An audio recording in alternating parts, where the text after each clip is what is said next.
Et ici, en limite de propriété, tu as ce qu'on appelle une servitude de tréfonds. C'est-à-dire qu'en fait, tu as les canalisations qui passent tout le long de la propriété, qui desservent en fait toutes les propriétés qu'il y a au-dessus. Donc on va se brancher nous sur cette canalisation également, mais ici tu as en fait donné ce qu'on appelle une servitude de tréfonds.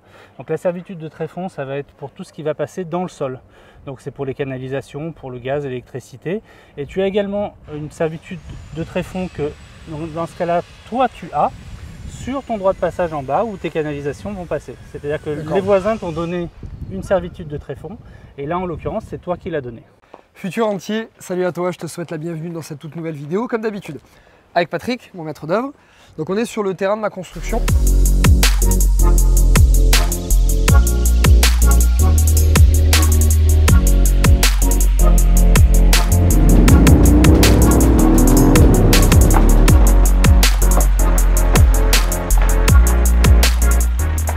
Si jamais tu me découvres, déjà bienvenue, merci beaucoup. Je t'invite à aller dans la description et à suivre mes autres vidéos. En fait, je décortique totalement mon projet de construction pour que tu puisses, depuis le début de l'idée du projet jusqu'à la fin, la réalisation et la livraison, que tu puisses te servir de tous les conseils et les dupliquer sur ton projet. Donc là, on va faire vraiment un cas très pratique. En fait, on va aller regarder tous les cas de servitude qui puissent exister, puisque sur mon terrain, il y a eu énormément de cas différents. Il y en a beaucoup. Ah, merci Chris, tu me remercies. Donc, il y en a beaucoup. Donc avec Patrick, on va aller te montrer en fait sur tous les angles de mon terrain quels sont ces cas de servitude et comment tu peux anticiper ça au mieux. Alors, bonjour à tout le monde. Aujourd'hui, donc, on va parler des servitudes. Donc d'abord, il faut comprendre ce que c'est qu'une servitude. Une servitude, elle a plusieurs origines. Soit elle a une origine légale, donc ça va être un acte notarié ou une décision administrative, soit elle a une origine, on va dire, physique, c'est-à-dire que tu as par exemple un cours d'eau qui va séparer ou un vallon, donc tu vas avoir quelque chose qui est physique, soit c'est simplement un accord entre deux voisins, comme ça se faisait très souvent, et d'ailleurs ça pose beaucoup de problèmes aux notaires, des gens qui ont tapé dans la main ou qui ont fait un papier, mais simplement entre eux en disant bon, je te donne ce bout de terrain, tu me donnes celui-là et je passe. Voilà, ça se passe très souvent comme ça. Donc ici sur le terrain de Chris, on a quasiment toutes les servitudes possibles et inimaginables. Donc on va commencer en fait par la plus connue. Et la plus connue, c'est la servitude de passage. Donc la servitude de passage, tu l'as en fait ici sur ce chemin d'accès qui se trouve juste derrière nous, qui va desservir en fait la villa de Chris, mais qui dessert également les autres villas qui sont au-dessus. Et la particularité en fait, c'est que ici, quasiment chacun est propriétaire d'une partie de la route. Donc on a en fait plusieurs servitudes de passage, c'est-à-dire que Chris, pour entrer sur son terrain, va passer sur deux terrains d'autres voisins, et les voisins au-dessus, à chaque fois, en fait, on va cumuler, ils vont passer en fait sur encore plus de terrains. Donc là, c'est un acte notarié où, quand tu as acheté le terrain, c'était écrit servitude de passage, donc tu as le droit, en fait, de pouvoir passer sur ce terrain, sinon il serait enclavé, ce qui est interdit en France. Et tu vas pouvoir passer, en fait, jouir de ce droit de passage à vie. Voilà, donc ça c'est la première des servitudes, la plus connue. Ce que je te propose, c'est d'aller un petit peu plus loin sur le terrain pour parler des autres servitudes. Okay. Donc maintenant, ce que je te propose, Chris, c'est de parler de la servitude de vue. Donc la servitude de vue, contrairement à ce que les gens pensent, ce n'est pas d'empêcher en fait la vue sur un bâtiment. Une servitude de vue, en fait, c'est une servitude que tu vas avoir au contraire des fenêtres d'un bâtiment. C'est-à-dire qu'on pourrait, alors on ne l'a pas ici dans ce terrain, mais on pourrait très bien en fait avoir une servitude de vue sur des fenêtres contiguës au terrain qui t'empêchera en fait de voir le voisin. Donc ça, c'est ce qu'on va appeler une servitude de vue. Alors ici, par exemple, ce qui peut être intéressant, c'est qu'ici, on aurait pu avoir ce qu'on appelle une servitude de tour d'échelle. Donc une servitude de tour d'échelle, c'est une servitude que tu aurais laissée à ton voisin pour venir entretenir ce mur. Donc ce mur, par exemple, pour venir finir son enduit ou venir l'entretenir s'il y a par exemple il y avait des problèmes structurels sur le mur, il aurait pu te demander ce qu'on appelle une servitude de tour d'échelle. Donc il a le droit en fait sur à peu près 1 mètre de mettre un échafaudage ou une échelle. Voilà. Okay. Allons voir les suivantes. Donc ici on est en partie haute du terrain et ici en limite de propriété, tu as ce qu'on appelle une servitude de tréfonds.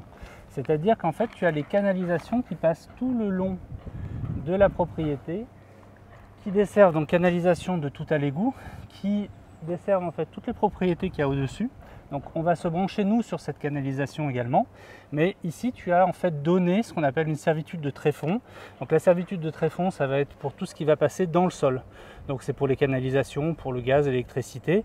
Et tu as également une servitude de tréfonds que dans ce cas-là, toi tu as sur ton droit de passage en bas où tes canalisations vont passer. C'est-à-dire que les voisins t'ont donné une servitude de tréfonds et là en l'occurrence c'est toi qui l'as donné. D'accord. Est-ce qu'il y a des choses particulières à prévoir quand tu recherches un terrain par exemple pour ça? Alors normalement c'est tout écrit dans l'acte notarié. Mais il peut arriver certaines fois que ce soit oublié. Donc dans ce cas-là, par exemple ici, ce qu'on a fait, c'est qu'on a demandé à la mairie, au service d'assainissement, un plan de repérage. Et sur ce plan de repérage, on a vu très rapidement en fait que le réseau qu'on pensait en bas, eh bien, en fait, était sur le côté. D'accord. Et ça c'est bon de le savoir avant d'attaquer le terrassement. Tout à fait. Donc servitude très intéressante ici qu'on aurait pu avoir sur ce terrain, mais comme tu es propriétaire toi des 2 parcelles, on n'a pas eu besoin de le faire. C'est ce qu'on appelle la servitude non altus tolendi. Alors j'ai pas fait latin. Je t'ai pas préparé encore. T'as pas plus compliqué encore. Non altus tolendi. Non altus tolendi. Voilà. Et c'est très souvent en fait ce que les gens confondent avec la servitude de vue. D'accord. Donc en fait cette servitude, elle nous aurait permis de limiter la hauteur du bâtiment en dessous pour justement ne pas gâcher la vue de la maison d'en haut.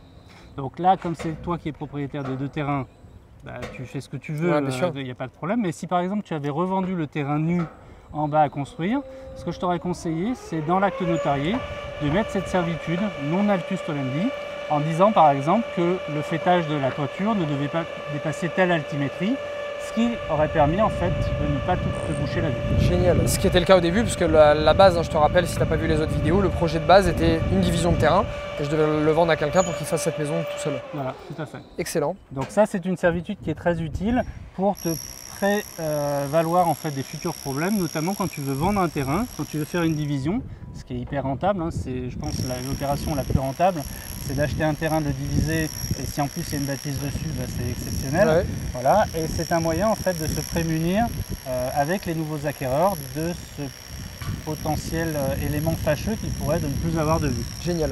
Et je pense à autre chose. Imaginons que ce terrain soit déjà divisé. Oui. Imaginons que j'achète juste la partie du haut, mais la partie du bas, elle ne m'appartient pas. Elle appartient à quelqu'un d'autre. Tout à fait. Est-ce que j'ai moyen de vérifier auprès du cadastre ou auprès du vendeur quelle est son altimétrie maximum à lui pour être sûr que demain, j'ai pas un immeuble qui pousse devant moi? Oui, tu as 2 moyens de le contrôler. D'abord, la réglementation. Donc, en principe, c'est le PLU, plan local d'urbanisme. Donc, sur cette réglementation, il va te donner la hauteur maximale autorisée. Mais en plus, si par exemple tu es dans un lotissement, il va falloir que tu regardes les règles du lotissement.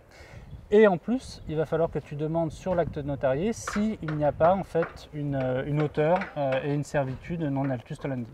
D'accord. Voilà. Donc on pourrait parler, il y a plein de servitudes qui existent. Là, je t'ai vraiment donné les plus connues. Il y en a une qui est très peu connue, mais qui est vraiment explosive pour les investisseurs.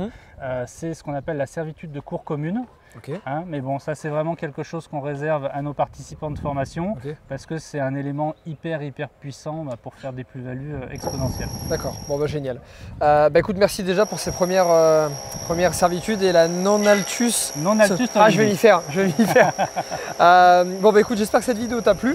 On t'a réservé dans la description énormément de choses. Si tu as l'habitude de suivre les vidéos, tu le sais. Sinon, je t'invite à aller non seulement regarder tous les liens des précédentes vidéos pour suivre vraiment toutes les étapes de ce projet du début jusqu'à la fin. Tu as également plein de conseils gratuits de la part de Patrick sur le terrain, sur la construction, la rénovation. Des conseils de ma part sur l'investissement immobilier de manière générale. Et tu as même le blog aussi de Patrick sur l'architecture, la rénovation, la construction. Tu retrouveras énormément de conseils gratuits. On te souhaite une très bonne journée comme d'habitude. La patate, la motivation. Je n'ai pas oublié ce coup-ci. Et je te dis à bientôt pour une prochaine vidéo. Salut. Salut.